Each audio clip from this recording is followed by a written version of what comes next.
भाई के इलाज और मेडिकल रिपोर्ट्स पर एतमाद नहीं। बानी ने पैगाम दिया है उन्हें नजर नहीं आ रहा।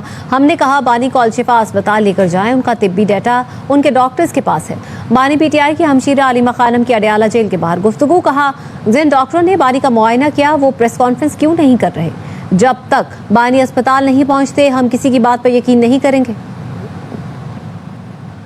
आज बुशरा बीबी की भाभी बीबी से मुलाकात करके आई थी। इमरान खान ने बताया कि मुझे अभी नज़र नहीं आ रहा। दूसरा उन्होंने कहा कि मेरे डॉक्टर को मेरे तक एक्सेस दी जाए। उन्होंने कहा पिटिशन डाली जाए ताकि मेरे डॉक्टर मेरे तक उनको रसाई दी जाए। डॉक्टर्स ये कह रहे हैं कि हमें देखना नहीं है इमरान खान को जेल में, हमें उनको अस्पताल में देखना है ताकि हमें पता चले ये आपकी जो कंडीशन है ये हुई क्यों है। हमारे डॉक्टर्स ने कहा ये अर्जेंट है, आप शिफा इंटरनेशनल लेकर इमरान खान को जाएं, उधर इनके सारे चेकअप और एग्जामिनेशन हो, फैमिली की मौजूदगी ज़रूरी है। रिपोर्ट ही ठीक नहीं है जिस तरह इन्होंने रिपोर्ट बनाई हुई है। इमरान खान के साथ इस किस्म का मजाक होगा। मेरी बहन तो ये भी कह रही थी कि जो पिम्स के डॉक्टर्स हैं जिन्होंने ये रिपोर्ट लिखी है, जिन्होंने इमरान खान का मुआयना किया है, वो क्यों नहीं आके प्रेस कॉन्फ्रेंस करके बताते कि क्या हुआ है।